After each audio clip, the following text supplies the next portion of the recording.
Halo teman-teman, selamat datang kembali di channel i3S Movie. Kali ini kita bakal merecap sebuah alur cerita film yang berjudul Like of God. Film ini sudah lama sekali rilis dulu tahun 2016 dan diadaptasi dari sebuah novel Tiongkok pada abad ke-16 juga nih guys. Bercerita tentang pertarungan para dewa dalam upaya memusnahkan siluman rubah ekor 9, yang mana siluman ini mempunyai hasrat ingin menguasai dunia. Oke, tanpa berlama-lama, jadi inilah ulasan alur cerita film Like of God.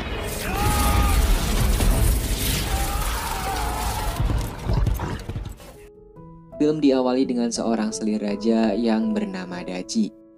Ia sedang berjumbu dengan seekor naga hitam nih guys. Nah, dikarenakan menimbulkan suara-suara yang aneh, seorang pengawal yang lugu pun masuk ke dalam kamar.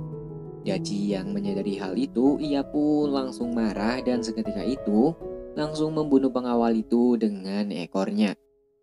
By the way, Daji ini adalah seorang siluman rubah ekor 9. Kemudian scene berpindah dengan memperlihatkan sekelompok prajurit dari faksi pelindung cahaya yang dipimpin oleh Jilai dengan kendaraannya yaitu kereta logam. Di dalam kereta logam tersebut, ternyata mereka sedang menyusun sebuah strategi untuk membebaskan seorang ketua agung dari suku gaib yang sedang disandra oleh Raja Zhao. Raja Zhao adalah sosok naga hitam yang berjumbu sama si rubah ekor 9 di awal scene film tadi. Nah, para prajurit ini bertujuan untuk menyelamatkan ketua agung suku gaib karena hanya ia yang tahu bagaimana caranya mengalahkan Raja Zhao, si siluman naga yang sangat berbahaya ini. Beberapa saat kemudian datanglah Master Jiang. Master Jiang ngasih tahu kalau dulu Raja Zhao sangat berambisi ingin menguasai dunia. Hingga ia pun melakukan sebuah perjanjian dengan seorang siluman sakti. Dengan hal itu ia pun rela untuk dimasuki sosok naga hitam. Naga hitam tersebut akan muncul ketika 3 matahari menjadi satu. Dan bila hal itu terjadi, maka kegelapan akan menguasai dunia. Singkat cerita, di tengah pesta yang diadakan Raja Zhao dan Daji, para prajurit ini berhasil menyelinap ke dalam istana. Namun ternyata, si ketua agung suku gaib juga dihadirkan di tengah-tengah pesta nih guys. Di situ, Daji menyuruh Raja Zhao untuk mencongkel mata si ketua agung karena Daji yakin dengan mata si ketua agung itu mereka bisa melihat masa lalu dan masa depan. Sementara di tempat lain, Silai mengetahui kalau ada anggota suku gaib yang juga disandra di sana. Maka ia pun memutuskan untuk membebaskan anggota suku gaib terlebih dahulu. Karena hal itu, Silai pun terpaksa harus bertarung melawan para penjaga.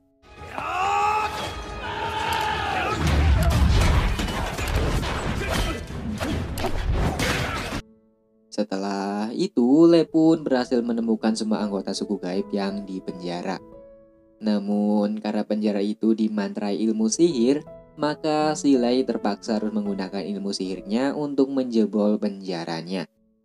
Dikarenakan tindakan Silai menjebol penjara, seorang jenderal yang bernama Leopard pun menjadi tahu di mana lokasi mereka. Kemudian scene berpindah ke Raja Zhao yang mana ia melihat masa depannya yang sangat suram dengan mata si ketua agung itu.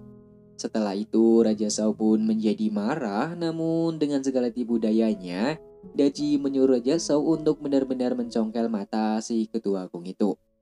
Sementara pembebasan suku gaib pun gak mudah nih guys. Karena ternyata prajurit kerajaan sudah menghadang mereka. Di tengah-tengah situasi itu, semua anggota suku gaib menggunakan ilmu sihirnya yang seketika membuat mereka semua menjadi menghilang. Dan di saat yang sama, waktu menjadi terhenti di tempatnya si ketua agung. Namun Raja Zhao dan Daji ternyata nggak terpengaruh sama sihir time stopping ini. Lalu dari atas langit datanglah Master Jiang. Sementara anggota suku gaib yang menghilang tadi berhasil sampai di saluran pembuangan air. Namun ketika hendak pergi, Jenderal Leopard muncul dan langsung mengejar mereka.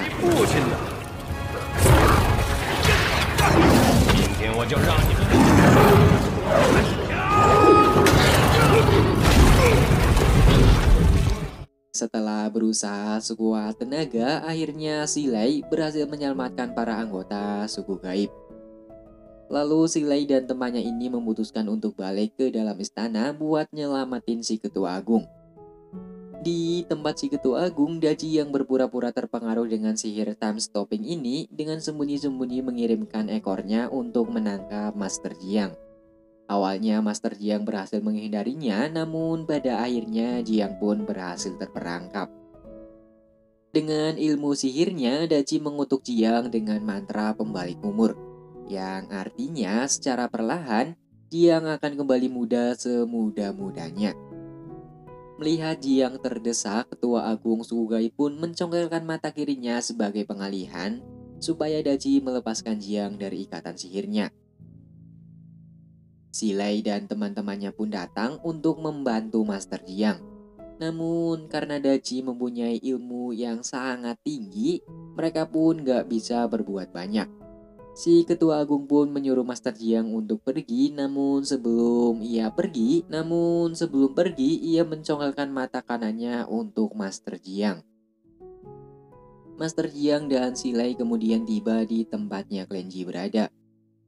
Di malam harinya, Jiang menjelaskan kalau lewat mata si ketua agung ini, mereka bisa mengetahui caranya mengalahkan si naga hitam. Namun dikarenakan mata yang sebelah lagi ada di vaksinnya Raja Shao, maka Daci dan Raja Shao pun akan mengetahui hal yang sama seperti yang mereka lihat sekarang. Yang ternyata satu-satunya cara untuk mengalahkan naga hitam adalah dengan menggunakan pedang cahaya. Nah, saat Jiang menggunakan sihirnya untuk melihat bola mata ini, maka hal itu akan mempercepat proses kutukan pembalik umur yang diberikan Daci sebelumnya. Di keesokan harinya diperlihatkan Silai yang tengah termenung di atas sebuah tebing. Nah, Silai ini merupakan keturunan suku sayap, namun dari sekian banyak suku sayap, cuma Silai yang gak punya sayap. Di sepanjang hidupnya, Silai udah berusaha sekuat tenaga supaya bisa ngeluarin sayap dari punggungnya. Termasuk hari ini, ia bertekad apapun yang akan terjadi, ia harus punya sayap. Dengan sorak-sorai dari temannya, Silai pun langsung terjun dari atas tebing. Dan ternyata masih belum bisa nih guys. Setelah itu, Silai pun bertemu dengan Master Jiang. Jiang memberikan sebuah peta di mana pedang cahaya berada. Jiang memberitahu kalau pedang itu sedang mencari tuannya. Silai kemudian menawarkan diri untuk menjadi tuan pedang cahaya. Kemudian dari dalam kubangan air muncullah sebuah telur yang memantul ke sana kemari. Lalu dari dalam telur tersebut muncullah seorang bayi yang bernama Naca. Bayi ini akan menemani Silai saat mencari pedang cahaya. Setelah itu, Silai juga diberi 3 kantong lagi untuk menemani perjalanannya. Master Jiang mengatakan kalau kantong ini akan saling berhubungan satu sama lain. Dan dengan kantong ini, Silai akan bisa menemukan pedang cahaya. Setelah itu, Silai pun berangkat untuk mencari pedang cahaya. Sementara di istana, Jenderal Leopard membuat sebuah boneka mata-mata untuk memata-matai Silai. Boneka ini diberi nama Blue Butterfly. Balik lagi ke Silai yang sedang dalam perjalanan. Secara tak terduga, ia bertemu dengan rumput ajaib yang berasal dari salah satu kantong ajaib miliknya. Rumput ini mengatakan kalau ia bisa membantu Silai dalam mencari pedang cahaya. Namun setelah itu mendadak muncul seekor monster lipan di hadapan mereka. Monster itu muncul karena mencium aroma si rumput ajaib. Aksi kejar-kejaran pun terjadi antara mereka dengan monster lipan.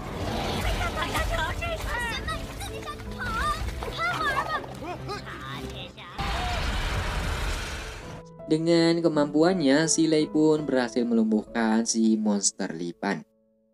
Setelah kejadian itu, ternyata Naca dengan usilnya mencuri satu kantong milik Silai. Rumput ajaib pun mengatakan kalau kantong itu memang kepunyaan si Naca. Dan ketika Naca membukanya, keluarlah sosok mungil yang ternyata itu adalah seorang pangeran naga yang ketiga. Jadi dahulu kala, Naca pernah menghancurkan istana Laut Timur atau istananya si Pangeran Naga ini. Dan bahkan si Naca itu juga ngecabut saraf tulang belakangnya si Pangeran Naga ini hingga si pangeran ini pun gak bisa tumbuh menjadi besar. Kemudian si pangeran ini menyemburkan sesuatu ke Naca yang membuatnya langsung tertidur dan pingsan. Beberapa saat kemudian, Naca pun berubah wujud menjadi manusia normal nih guys. Jadi karena tindakan Naca dulu menghancurkan istana Laut Timur, ia pun mendapatkan kutukan seperti ini. Di malam ketika Naca tersadar, Silei pun menceritakan semuanya kepada si Naca. Silei mengatakan kalau Naca harus membantu misinya dalam mencari pedang cahaya. Awalnya Naca nggak mau, namun ketika Silei mengatakan kalau hanya dialah yang bisa menuntun Naca untuk mendapatkan kembali roda api miliknya, Naca pun sepakat dan akan membantu Silei. Tak terasa setelah perjalanan yang sangat panjang, mereka pun sampai di sebuah kota yang sangat besar. Kemudian setelah beberapa saat mereka pun bertemu dengan seorang penyihir di sana. Pertarungan sengit pun terjadi antara Naca dan si penyihir itu.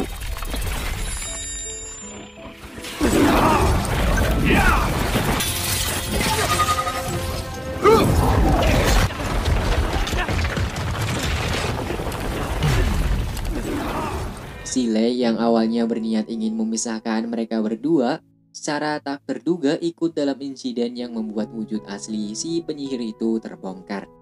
Ternyata ia adalah Yang Jian, atau yang biasa dikenal sebagai Dewa Elang.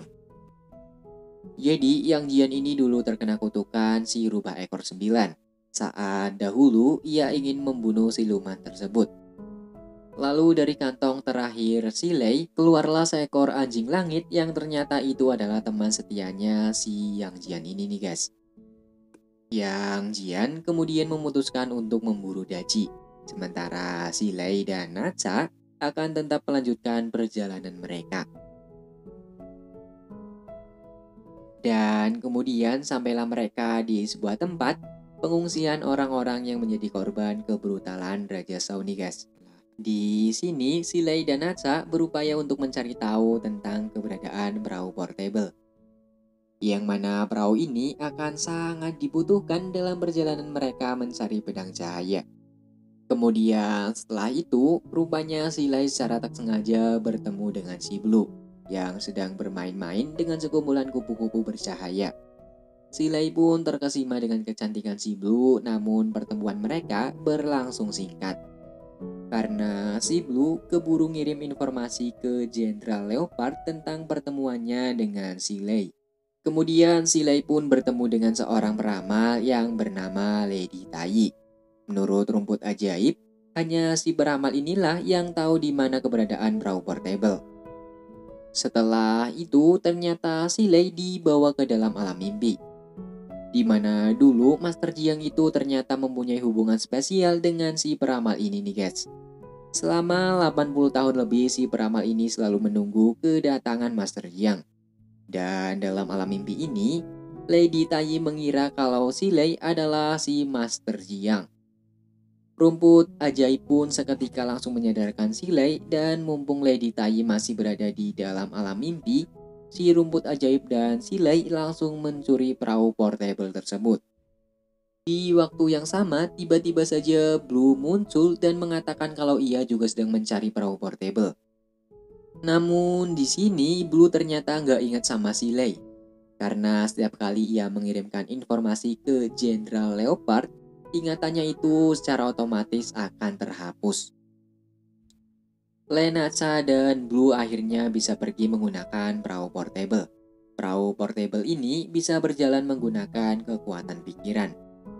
Blue kemudian menjelaskan kepada Silei kalau ia bisa tahu perihal pedang cahaya karena ia bisa membaca memori yang ada di kepalanya Silei.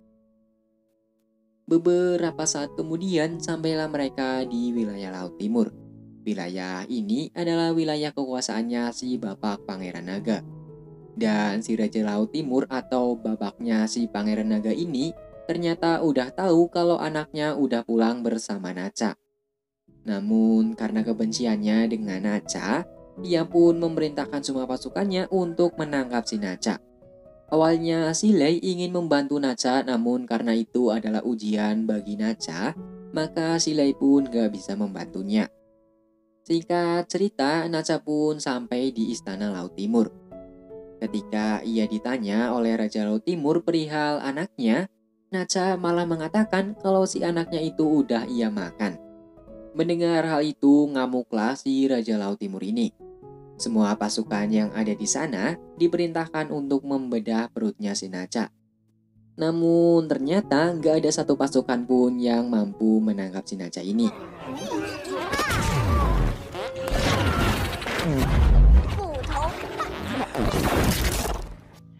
Dan pada akhirnya Raja Laut Timur pun menyerah dan pasrah, kemudian menyerahkan roda api kepunyaannya si Nacha. Dengan hal itu, Nacha pun terbebas dari kutukannya selama ini. Sebagai gantinya, Nacha pun mengembalikan anaknya si Raja Laut Timur. Kembali ke si Lei dan Blue yang saat ini, perahu portable mereka bisa terbang nih guys. Dan tibalah mereka di sebuah tempat yang ternyata itu adalah kampung halamannya si Lei, atau rumah bagi para suku sayap. Namun suku sayap sudah lama punah akibat peperangan melawan Raja Shao. Ingatan itu membuat si Lei menjadi tidak percaya diri untuk mengembangkan sayapnya. Dan sekarang si Lei baru mengetahui kalau pedang cahaya itu tersimpan di tempat kelahirannya. Si Lei pun menggunakan ilmu sihirnya untuk menyatukan puing-puing dari lambang burung matahari. Dan benar saja setelah itu, pedang cahaya pun muncul di hadapan mereka. Namun tiba-tiba armada Jenderal Leopard muncul dan mencoba mencuri pedang cahaya itu. Dan di sini Lei pun baru menyadari kalau si Blue adalah mata-matanya si Jenderal Leopard. Si Lei pun berusaha sekuat tenaga melawan armadanya Jenderal Leopard. Satu persatu anak buah suruhan Jenderal Leopard pun mencoba merebut pedang cahaya. Namun ternyata nggak ada satupun yang bisa. Blue yang melihat si Lei tertangkap mencoba menolongnya, yaitu dengan mencabut pedang cahaya supaya si Lei bisa dibebaskan. Blue pun berhasil mencabut pedangnya, namun seketika itu sebuah ledakan dahsyat terjadi yang membuat sebagian area di sana menjadi hancur. Dan di waktu yang sama si Lei ternyata bisa mengeluarkan sayapnya dan ia juga bisa menyelamatkan si Blue. Mengetahui pedang cahaya sudah ada di tangan musuh, Daci pun memerintahkan semua bala tentaranya untuk menyerang istana tempat Klenji berada. Sementara Klenji percaya kalau strategi labirin segi 8 atau labirin yang digerakkan oleh Master Jiang tidak akan bisa ditembus oleh pasukannya Raja Shao. Strategi yang awalnya terlihat mulus namun pada akhirnya malah sangat mudah ditembus nih guys. Hal itu dikarenakan usia Master Jiang yang semakin muda dan membuatnya semakin lupa. Di tempat lain, si Lei, Nacha, dan Yang Jian pun akhirnya bertemu di tengah-tengah perjalanan, di mana mereka sedang bergegas untuk menuju istana tempat Raja Shao menyerang. Di perjalanan itu, si Lei juga berhasil menyelamatkan Panglima Klenji yang hampir saja mati karena terjatuh. Pedang cahaya akhirnya Lei berikan kepada si Panglima ini. Di tempat lain, Jenderal Leopard yang telah mati akibat ledakan tadi dibangkitkan kembali oleh Daci namun dengan wujud yang sangat mengerikan. Di istana tempat Klenji berada, Master Jiang pun berhasil diselamatkan oleh anjing langit. Namun kini kondisinya semakin memprihatinkan nih guys, di mana ia menjadi sangat muda bahkan lebih mirip seperti bocah. Lalu tibalah si Jenderal Leopard dengan wujud barunya ini. Lei, Nacha, dan Yang Jian secara bergantian menyerang monster itu.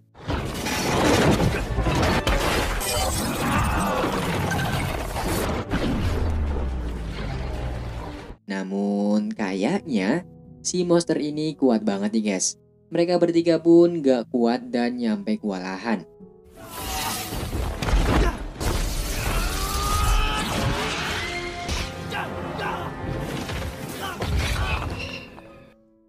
Sementara di lain tempat dengan ekornya, Daci berhasil menangkap Master Jiang.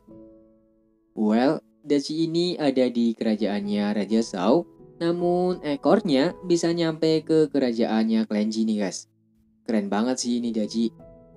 Balik lagi ke pertempuran sebelumnya di mana Panglima Clan Ji ternyata harus mati di tangan monster leopard itu. Nah, sebelum mati, Panglima ini memberikan pedang cahaya kepada anaknya yang bernama Jiva. Panglima ini mempercayakan anaknya untuk membawa pedang cahaya ke dalam air kehidupan. Lei Nacha dan Yang Jian pun berusaha sekuat tenaga untuk menahan monster itu supaya Jiva bisa memasukkan pedang cahaya ke dalam air kehidupan. Bersamaan dengan itu, ternyata 3 matahari sebentar lagi akan menjadi satu, yang berarti Raja Shao akan berubah menjadi sosok naga hitam dan kehancuran akan menyelimuti dunia ini. Di akhir, Jiva pun berhasil melompat ke dalam air kehidupan dan berubah menjadi seorang pendekar naga emas. Ia langsung membelah monster leopard itu dengan pedang cahayanya. Pertempuran pun dimenangkan oleh faksi pelindung cahaya. Setelah itu, Clan Ji berencana untuk melakukan serangan balik ke kerajaannya si Raja Shao. Dan di kerajaannya si Raja Shao, Master Jiang ternyata telah menjadi seorang bayi. Sementara Raja Shao telah mendapatkan kekuatannya dari naga hitam. Film pun tamat segitu aja, belum ada kelanjutannya dari film ini. Tapi katanya bakal ada di tahun 2022. Tunggu aja kalau kalian suka. Terima kasih telah menjadi bagian dari channel ini. Mohon maaf bila banyak kesalahan dalam pengucapan. Terima kasih dan see you di next video.